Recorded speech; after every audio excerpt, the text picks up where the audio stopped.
दोस्तों, मैं लोचन यादव आपके अपने YouTube चैनल लोचन यादव ऑफिशियल पे आपका स्वागत करता हूं। आज का टॉपिक बहुत ही महत्वपूर्ण है क्योंकि अगर आप लोन डिफ़ॉल्ट कर गए हैं तो बैंक और NBFC कंपनी अपने लोन को लेने के लिए बहुत तरह की कार्य करते हैं। उन 5 हम विषयों पे बात करेंगे जो बैंक NBFC कंपनी आपके साथ नहीं कर सकती हैं। आपने लोन लिया, लोन डिफ़ॉल्ट हो गया, चाहे कोई भी लोन हो, सिक्योर्ड हो, अनसिक्योर्ड लोन हो, पर्सनल लोन हो, कोई भी लोन हो, तो उस स्थिति में कुछ चीज़ें इनलीगल ढंग से होती हैं। उसके बारे में हम बात करेंगे कि अगर आपके साथ ऐसा हो रहा है तो आपको क्या करना है। कौन ऐसे 5 काम हैं जो बैंक NBFC कंपनी नहीं कर सकती हैं, इन्हीं के बारे में हम विस्तार से बताएंगे। वीडियो में पहली बार हो तो चैनल को सब्सक्राइब कर लीजिए, वीडियो अच्छा लगे तो लाइक शेयर जरूर करिए। देखिए, पहला चीज़, हमारे बहुत सारे सब्सक्राइबर दोस्त मित्र पूछते हैं कि मैंने लोन ले लिया हूँ, मैं डिफ़ॉल्ट हो गया, क्या मेरे घर के रिलेशंस के, मेरे भाई का, मेरी माता जी का, मेरे पिताजी की प्रॉपर्टी को अटैच कर सकते हैं कि नहीं। क्योंकि जो रिकवरी वाले आते हैं इतना टॉर्चर करते हैं, वो कहते हैं कि आप नहीं देंगे तो आपके घर के प्रॉपर्टी को मैं अटैच कर दूंगा, आपके पिताजी की प्रॉपर्टी को अटैच कर दूंगा, आपके भाई के अकाउंट को फ्रीज कर दूंगा। इस तरह की बातें करते हैं तो यह पूरी तरह से गलत है। देखिए, अगर लोन में आप गारंटर हैं, कोअप्लिकेंट हैं, तब तो सिचुएशन अलग है। इसके अतिरिक्त अगर आपके घर के किसी भी मेंबर का आपके अकाउंट को वो अटैच नहीं कर सकते हैं, लेकिन ये रिकवरी वाले आते हैं तो आपको ऐसी ऐसी बातें बताएंगे, ऐसे बताएंगे कि आप नहीं देंगे तो आपके पिताजी की अटैच कर लूँगा, आपके भाई की अटैच कर लूँगा, मैं ये कर दूँगा, वो कर दूँगा। तो ऐसा कुछ भी नहीं है। अगर आप कोअप्लिकेंट हैं या गारंटर हैं तो उस स्थिति में हो सकता है उसके लिए भी ऑर्डर लाना पड़ेगा, और नहीं तो इसके अतिरिक्त कोई भी बैंक NBFC कंपनी आपके घर के किसी भी मेंबर की सैलरी प्रॉपर्टी को अटैच नहीं कर सकती है। और जो दूसरी चीज़ होती है, दूसरी चीज़, जब भी आप लोन डिफ़ॉल्ट करते हैं, फ़ोन आने शुरू होते हैं रिकवरी वाले के, तो सीधे आपको FIR की धमकी देते हैं कि आपके खिलाफ़ FIR हो गया। आप थाने, आपके पास व्हाट्सएप पे फर्जी FIR की फ़ोटो भेज देंगे जिसमें सिर्फ आपके डिस्ट्रिक्ट का नाम, थाने का नाम रहेगा, उसमें ना ही कोई एक्ट रहेगा ना ही कुछ रहेगा। तो उनको मालूम ही नहीं है कि FIR होती कैसे है, कैसे वो FIR कर दे रहा है, FIR का प्रावधान क्या है। लोन की EMI का डिफ़ॉल्ट होना या क्राइम की श्रेणी में आती ही नहीं है, या क्राइम है ही नहीं, तो आपने FIR किस बेस पे किया। लेकिन आप लोग डर जाते हैं। कोई रिकवरी वाला कहा कि आपके खिलाफ़ FIR हो रहा है, तो आप लोगों ने देखा नहीं कि आखिर FIR में लिखा क्या है। आप लोग डर गए, व्हाट्सएप किया, डर गए, अरे FIR ऐसे नहीं होता है। आपके खिलाफ़ FIR किसी भी थाने चौकी पे नहीं हो सकता है। लेकिन अगर आप बिल्कुल डिफ़ॉल्टर हैं, आप जानबूझ के पैसे नहीं दे रहे हैं, आपने लोन के पैसे को दूसरे जगह इन्वेस्ट कर दिया और यह बैंक प्रूफ कर लेता है, तो इस स्थिति में हो सकती है। या फिर आप लोन लेते समय डॉक्यूमेंट के साथ कोई छेड़खानी किए, कोई मॉडिफिकेशन किए, कोई गलत दस्तावेज़ दिए हैं जिससे कि आप लोन लिए हैं। जैसे आपने आधार कार्ड में कुछ संशोधन कराया, आपके पैन कार्ड में कुछ गलत था, आप फर्जी कोई डॉक्यूमेंट लगा दिए हैं और बैंक इसको प्रूफ कर लेता है, तो ऐसी स्थिति में हो सकती है। लेकिन आप जेन्युइन डिफ़ॉल्टर हैं, आपके पास पैसे नहीं है, आप पैसे नहीं दे पा रहे हैं, आपने नोटिसों का जवाब भी दे रहे हैं, और उस स्थिति में कोई कहता है कि आपके खिलाफ़ FIR हो रहा है, तो पूरी तरह से गलत है। आपको ऐसे FIRों से डरने की ज़रूरत नहीं है।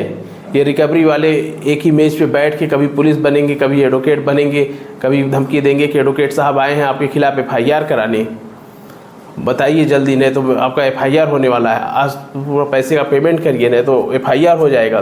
तो ऐसा कहीं कुछ भी नहीं होता है, क्योंकि पुलिस का काम लॉ एंड ऑर्डर मेंटेन करना है। आपके पैसे की वसूली के लिए कहीं भी किसी भी पुलिस थाने चौकी पे FIR नहीं होती है। अगर ऐसा फ़ोन आता है तो उसे आप पूरी तरह से इग्नोर करिए, और ऐसा कहीं भी नहीं है कि आप लोन की EMI नहीं भरे हैं तो आपके खिलाफ़ FIR होगा। हाँ, हो सकता है अगर बिल्कुल डिफ़ॉल्टर है, दस्तावेज के साथ आपने कोई छेड़खानी किया है, गलत डॉक्यूमेंट दे दिया है, तो हो सकता है।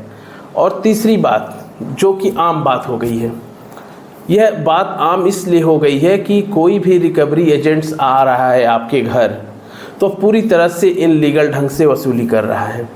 अगर जेन्युइन है तब तो सही है, नहीं जेन्युइन है तो आपके पास आ रहा है धमकी दे रहा है, गाली गलौज कर रहा है, आपके अड़ोस पड़ोस पे फ़ोन कर रहा है, यहाँ तक कि आपके फ्रेंड रिलेशन रिश्तेदारों को भी फ़ोन कर रहा है और आकर के बैठ जा रहा है।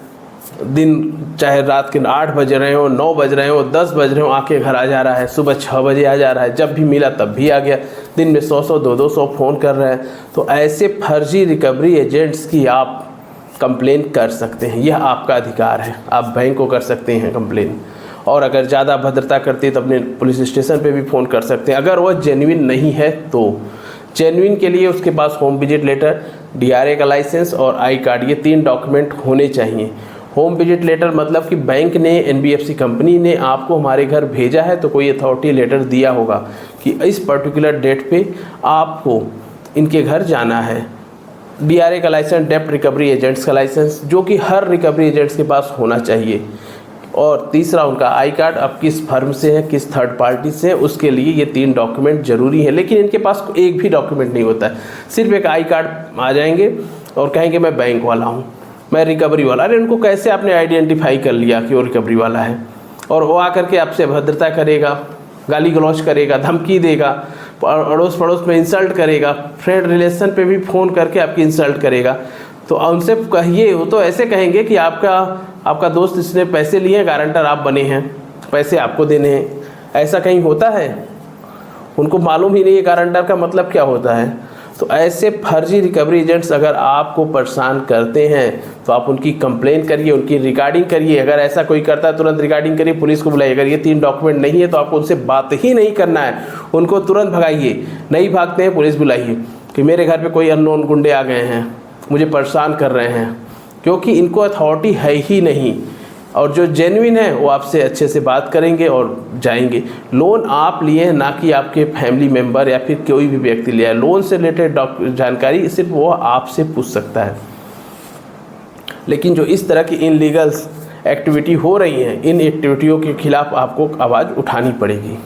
और चौथी जो है लिमिटेशन एक्ट, आप लोन डिफ़ॉल्ट हो गए, आप लोन की EMI नहीं भर रहे हैं, तो लास्ट डिफ़ॉल्ट यानी अगर मान लीजिए आप, ये अगस्त चल रहा है, अगस्त की EMI आपने नहीं भरी, आप डिफ़ॉल्ट हो गए, अगस्त 2025 से 2026, 2027, 2028, अगस्त 2028 आ जाए और बैंक NBFC कंपनी आपके लोन को भूल जाएं, कोई भी लीगल एक्शन न लें, ना ही कोई रिकवरी के लिए कोई जाए, ना ही कोई लेटर दे, ना ही कोई नोटिस भेजे, और आप भी भूल जाइए कि बैंक ने मुझे तो कुछ कह ही नहीं रहा है। बैंक भी भूल गया, आप भी भूल गए, दोनों लोग भूल गए और लोन की डिफ़ॉल्ट होने के बाद 3 साल हो गए। 3 साल तक कोई भी बीच में आपके लोन अकाउंट में कोई भी ट्रांजैक्शंस नहीं हुआ। तो ऐसी स्थिति में बैंक NBFC कंपनी आपसे लीगल ढंग से लोन की रिकवरी नहीं कर सकता है। यह लिमिटेशन एक्ट के तहत 3 साल में अगर आपने बैंक NBFC कंपनी की अपने पैसे की रिकवरी नहीं कर पाए तो आपको लीगल एक्शन लेने का अधिकार नहीं है। आप क्लाइंट से रिक्वेस्ट कर सकते हैं कि आपका इतना अमाउंट है, आप इसको दे दीजिए, लेकिन कोई भी नोटिस अगर भेजते हैं तो आप फंस जाएंगे। तो ऐसी स्थिति में अगर ऐसी सिचुएशन आपके साथ हो रही है कि 3 साल हो गए, आपके लोन अकाउंट में एक भी रुपए नहीं गया है, तो आप लिमिटेशन एक्ट के तहत उस लोन की वसूली बैंक नहीं कर सकता है। लीगल ढंग से कह सकता है, रिक्वेस्ट कर सकता है, अगर आपको देने की मर्ज़ी हो तो दीजिए, नहीं देने की मर्ज़ी हो तो कोई भी legal action bank NBFC company नहीं ले सकता है। ये तो चौथी महत्वपूर्ण बातें। अब जो पाँचवा है, पाँचवा आपको सतर्क रहने की ज़रूरत है, आपको जानकारी रहने की ज़रूरत है, आपको अपने अधिकारों को जानने की ज़रूरत है कि बैंक NBFC कंपनी अगर कोई फ्रॉड आपके साथ कर रही है, मतलब आप कोई डॉक्यूमेंट मांग रहे हैं नहीं दे रही है, या फिर आपने कुछ पूछा उसका गलत जवाब दिया, या फिर कुछ ऐसा इनलीगल हो रहा है और बैंक आपको उसके बारे में नहीं बता रही है, तो आप उसकी कंप्लेन भी कर सकते हैं।